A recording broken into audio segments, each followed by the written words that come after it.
ये रात 1 बजे के करीब लाइट नहीं आई थी जी बच्चे हमारे सो नहीं रहे थे।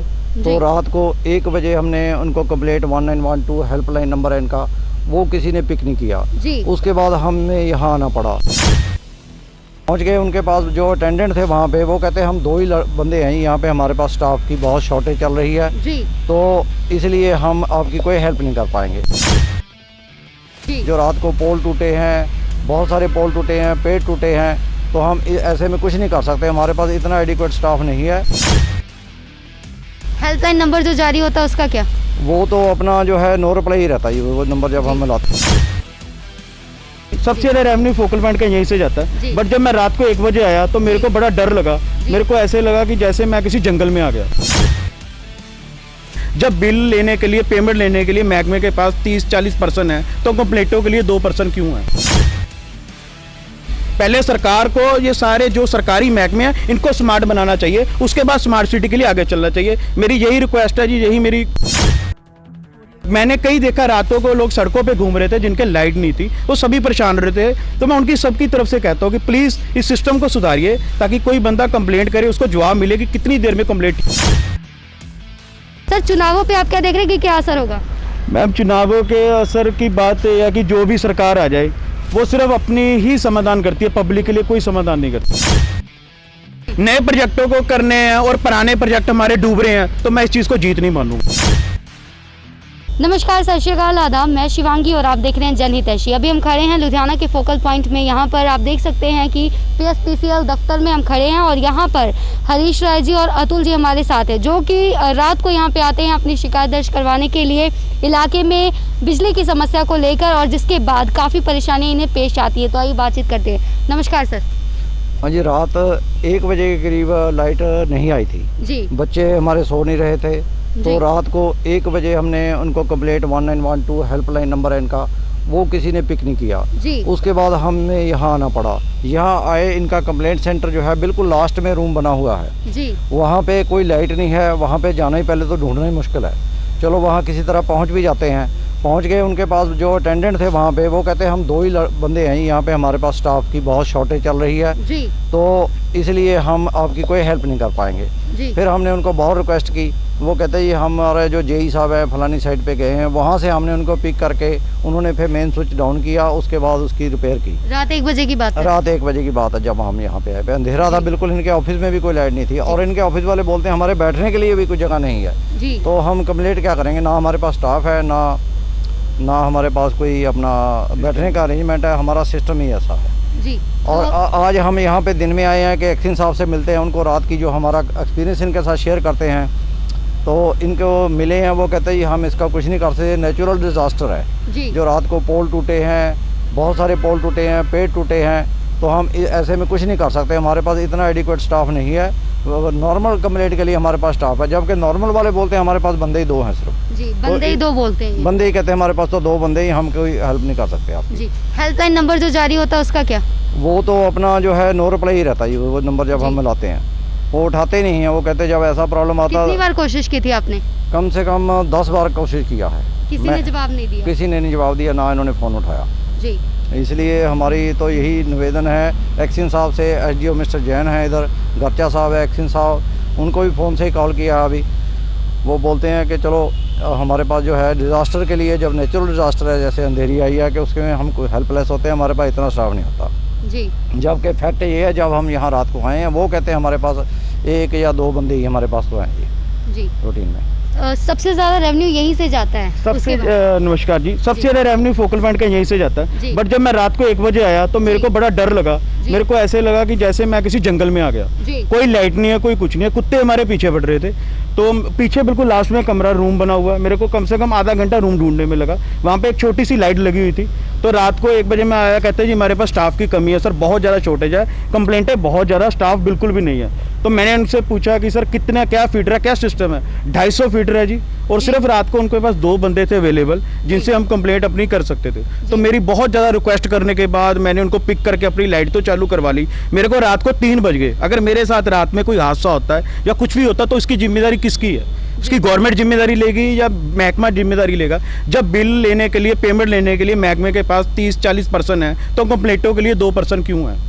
19 बार इन्होंने हेल्पलाइन नंबर दिया, वो कोई पिक नहीं करता। मैंने कल नेट पे सर्च मारी, कम से कम 15-20 जानों को फ़ोन किए कि कोई फ़ोन पिक कर ले, कोई किसी ने मेरा फ़ोन पिक नहीं किया। सिर्फ और यहाँ आने के बाद मेरे को सिर्फ एक जवाब मिला कि सर हमारे पास स्टाफ नहीं है, अगर आप हमारी कोई हेल्प कर सकते हो तो आप वो कर लो। बस मैं इस सिस्टम से परेशान हूँ, इससे कि इतना बड़ा बिजली घर है, इतनी ज़्यादा रेवेन्यू है यहाँ, फोकल पॉइंट का मेन हम खड़े हैं जहाँ पे, और उनके पास स्टाफ की कमी और ये जवाब मिले और आने जाने के लिए कोई रास्ता नहीं है, कोई सिस्टम नहीं कंप्लेंट के लिए। तो मेरे को बड़ी शर्म आती है कि हम लोग अपने को स्मार्ट सिटी में रहने के काबिल बनाते हैं। पहले अपने को स्मार्ट बनना पड़ेगा, तब हम कह सकते हैं कि हम स्मार्ट सिटी में रहने के काबिल है। पहले सरकार को ये सारे जो सरकारी महकमे हैं इनको स्मार्ट बनाना चाहिए, उसके बाद स्मार्ट सिटी के लिए आगे चलना चाहिए। मेरी यही रिक्वेस्ट है जी, यही मेरी दरखास्त है। अगर मेरी कोई बात सुन रहा है, कोई अफसर है, कोई कुछ भी है, तो प्लीज़ इसको ये मत सोचिए कि हम आपको ऊपर बुरा डाल रहे हैं या आपकी बातें बना रहे हैं। इसको ये सोच समझ के चलिए कि हम इसको सुधारने के लिए आपको कह रहे हैं, ताकि कोई भी पर्सन है, कोई लेडीज़ आ रही है, कोई फैमिली आ रही है, तो आके अपनी कंप्लेंट कर सके, फ़ोन पे बता सके। मैंने कई देखा रातों को लोग सड़कों पर घूम रहे थे जिनके लाइट नहीं थी, वो सभी परेशान रहे थे। तो मैं उनकी सबकी तरफ से कहता हूं कि प्लीज इस सिस्टम को सुधारिए, ताकि कोई बंदा कंप्लेंट करे उसको जवाब मिले कि कितनी देर में कंप्लेंट ठीक होगी। थैंक यू जी, धन्यवाद। तो आपने कंप्लेंट दर्ज करवा दी, उसके बाद क्या कुछ आगे कार्रवाई रही?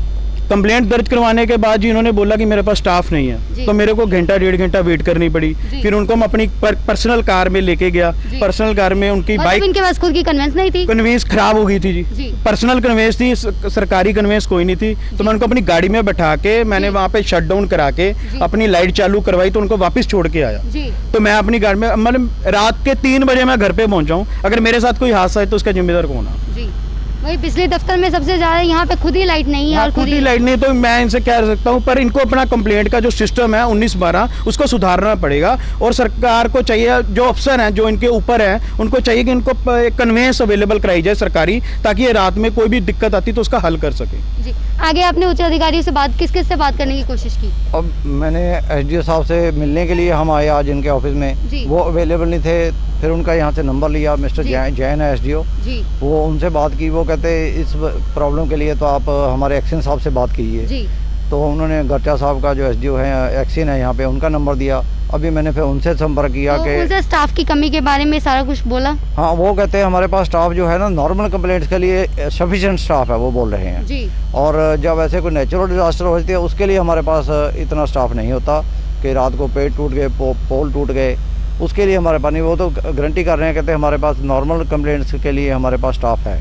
जबकि रात प्रैक्टिकल जो है, जब हम आए हैं, वो कहते हैं हमारे पास 2 ही बंदे हैं, और हमारे पास कोई कंप्लेंट अटेंड करने के लिए कोई बंदे नहीं है। इसलिए हमारे पास ये प्रॉब्लम है, आप ही हल करवाइए। उन्होंने बल्कि हमारे को ये बोला, आप ही हमारा हल करवाइए जी, हम 2 बंदे, हम तो फंसे हुए हैं यहाँ पे। तो अब सरकार को रेवेन्यू तो यहाँ से जाता है, अब जिम्मेवारी किसकी बनती है? देखो, जिम्मेवारी तो पब्लिक इनको कंप्लेंट देगी और ये उसको आगे फॉरवर्ड करेंगे अपना गवर्नमेंट को। गवर्नमेंट की जिम्मेवारी बनती है। तो हमारी तो यही रिक्वेस्ट है इनसे कि ये प्रॉब्लम ना आए, क्योंकि फैमिली वाले बच्चे होते हैं, सब होता है, घर में कैसे अपना वो चलेगा अगर ऐसे रहेगा। आज इतनी डेवलपमेंट हो गई है स्मार्ट सिटी वाली, जैसे अतुल जी ने बताया है। स्मार्ट सिटी जो है कैसे कह सकते हैं हम, जब हमारी इतना एक बिजली कंप्लेंट अटेंड करने के लिए कोई बंदा नहीं है आपके पास। हेल्पलाइन नंबर भी जारी किया जाता है, और उसके बाद हेल्पलाइन नंबर भी किसी काम नहीं आता है जब प्रॉब्लम पड़ती है। और उसके बाद जब कोई व्यक्ति यहाँ पे आने की कोशिश करता है, तो हालात ये हैं कि ना यहाँ पे रात को बिजली होती है, ना इतना अंधेरा होता है। और आगे आप देख सकते हैं जहाँ पे कंप्लेंट दर्ज करवाते हैं, वो दफ्तर कितना दूर है। मेन गेट वहाँ से एंट्रेंस है, और यहाँ से आप देख सकते हैं कितनी दूरी पे है। और यहाँ से आने जाने के लिए कोई सड़क भी आप देख सकते हैं, कहीं भी चोट लग सकते, गिर सकते हैं, और लाइट तक नहीं है। और सबसे बड़ी चीज़ ये है कि अगर हम अंदर जाके किसी उच्च अधिकारी से बात करने की कोशिश करें तो अभी अवेलेबल नहीं है। कईयों का कहना है कि फील्ड में उतरे हुए हैं, कईयों का नंबर देना होता है, लेकिन आगे कोई सुनवाई नहीं है, कोई यहाँ पे मौके पे नहीं है जिससे हम जाके अपनी समस्या बता सकें। और सबसे बड़ी चीज़ है कि छोटी से छोटी समस्या के लिए हर जगह ऐप लॉन्च होते हैं, उसके बाद हेल्पलाइन नंबर जारी होता है, लेकिन जब मौके पे काम ही ना है तो किस काम के होते हैं ये हेल्पलाइन नंबर। और सबसे बड़ी जो यहाँ पे अभी ये समस्या निकल के आ रही है कि आम जनता अगर यहाँ पे अपनी समस्या लेकर आती है तो सुनवाई कहीं कोई नहीं है, कोई सुनने को तैयार नहीं है। अब एक किसकी जिम्मेवारी बनती है? अगर मान लीजिए जैसा अतुल जी ने कहा कि रात के 3 बजे तक वो यहाँ पे आए, अपनी शिकायत दर्ज करवाने की कोशिश की और कहीं कोई सुनवाई नहीं हुई, और 3 बजे जब वो वापस घर जाते हैं, मान लीजिए कल मौसम इतना ख़राब था और रास्ते में कोई हताहत होती है, तो जिम्मेवारी किसकी है? यहाँ पे उच्च अधिकारियों की जिम्मेवारी ये बनती है। जनता को मूलभूत सुविधाएं देना किसकी जिम्मेवारी है? सरकार तो बेशक बहुत दावे करती है, और दावे जब ये हवा में उड़ जाते हैं तो फिर आगे आप समझ ही सकते हैं, आगे चुनाव भी आने वाले जिसका खामियाजा शायद पंजाब सरकार को भी भुगतना पड़े, और आने वाले जो चुनावों में जो सभी सत्ताधारी पार्टी इसका खामियाजा बहुत ज़्यादा भुगतेंगी, क्योंकि आम जनता के लिए जो दावे किए जाते हैं उनकी मूलभूत सुविधाएं जब पूरी नहीं होंगी, स्मार्ट सिटी का ये हाल रहेगा, तो किस बिहाफ पे, किस मुद्दे को लेकर ये सियासतदानों की तरफ से वोट मांगी जाएगी। तो अब देखना ये होगा कि जो जिस तरह से अतुल जी जैसे लोग हैं और हरीश जी जैसे लोग हैं, इस तरह से जो परेशानी, जिनके लिए ये सब परेशानी का सबब बन रहा है, तो इनसे ही बातचीत करते हैं। सर, चुनावों पे आप क्या देख रहे हैं कि क्या असर होगा? मैम, चुनावों के असर की बात है कि जो भी सरकार आ जाए वो सिर्फ अपनी ही समाधान करती है, पब्लिक के लिए कोई समाधान नहीं करती। चुनावों पे जाने के लिए हम लोग पॉलिटिक्स में नहीं जाना चाहते, ना इस पे बात करना चाहते हैं। चुनावों की बात अलग है, लेकिन ये कोई भी डिपार्टमेंट है, चाहे सरकारी है, चाहे सरकार ने उसको प्राइवेट कर दिया, लेकिन उस पे किसी की ध्यान, सुपरविजन होनी चाहिए कि वहाँ काम सही हो रहा है या नहीं हो रहा। मेन हम ये चाहते हैं कि हमारा कोई पॉलिटिक्स से संबंध नहीं है, हमारा कुछ नहीं है। हम ये चाहते हैं कि हम लोग आम नागरिक हैं, हम आप पब्लिक है, कि हमारा कोई भी काम हो वो बढ़िया तरीके से हो, और बिल्कुल जो आज के हम स्टैंडर्ड में, जो हमारा आज का जो इतनी हम तरक्की कर गए हैं, आज हम लोग हम अपने आप को कह रहे हैं कि हम लोग एक कंप्यूटर युग में है और हम लोग एक स्मार्ट सिटी में है। तो मैं उस हिसाब से चाहता हूँ कि हमारी अगर कोई प्रॉब्लम आती है, सुनवाई है, तो उसके लिए कोई भी डिपार्टमेंट है तो स्मार्ट सिटी के लिए सर, जैसे कि लगातार लाखों दावे किए जा रहे हैं और प्रोजेक्ट भी इतनी तेजी से चलाया जा रहा है, उसके बाद भी स्मार्ट सिटी का ये हाल। मैम, नए प्रोजेक्ट को छोड़ के पहले जो पुराने अपने पास प्रोजेक्ट है, अगर उनको संभाल लें तो मैं समझूंगा ये बहुत बड़ी जीत है। नए प्रोजेक्टों को करने हैं और पुराने प्रोजेक्ट हमारे डूब रहे हैं, तो मैं इस चीज़ को जीत नहीं मानूंगा। मैं इस चीज़ को वेस्टेज मानूंगा, time of wastage, money of wastage, मतलब मैं इस चीज़ को गलत मानता हूँ। जो पुराने प्रोजेक्ट है पहले हम अगर उनको संभाल लें तो ये सबसे हमारी बड़ी जीत होगी। सबसे बड़ा चीज़ ये देखा जाता है सर कि मान लीजिए कोई भी सरकारी काम होता है, आम नागरिक कहा ही जाता है कि धक्के खाने होते हैं सरकारी कामों में।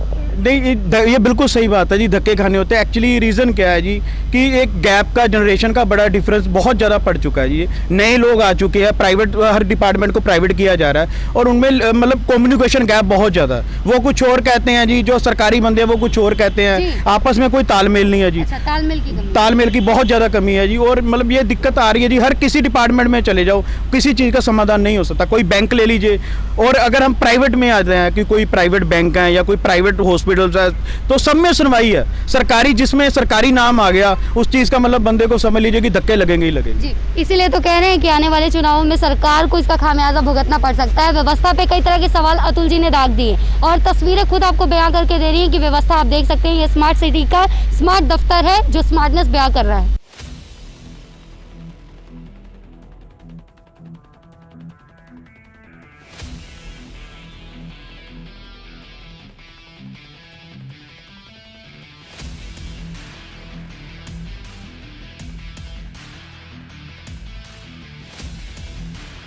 तरफ हम जा रहे हैं, कोई आम नागरिक अगर आता है, कोई अनजाना बंदा अगर यहाँ पे आता है, तो आप देख सकते हैं कि कितना दूर अंदर तक जाना पड़ेगा कंप्लेंट दफ्तर यहाँ पे। और लाइट आप देख सकते हैं कि कोई यहाँ पे, सड़कों का हाल सबसे बड़ी चीज़ है कि ये जो सरकारी सेक्टर है, आप सफाई देख सकते हैं कितनी ज़्यादा है यहाँ पे।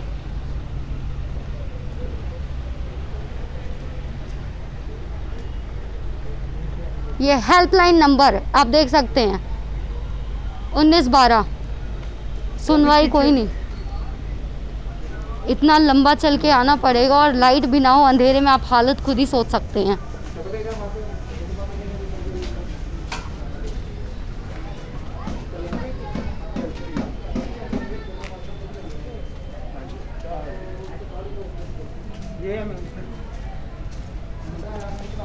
हाँ जी अतुल जी, ये दफ्तर है जी जहाँ पे रात को मैंने कंप्लेंट लगाई, और देखिए कितना रास्ता तय करके आना पड़ रहा है बिना लाइट के।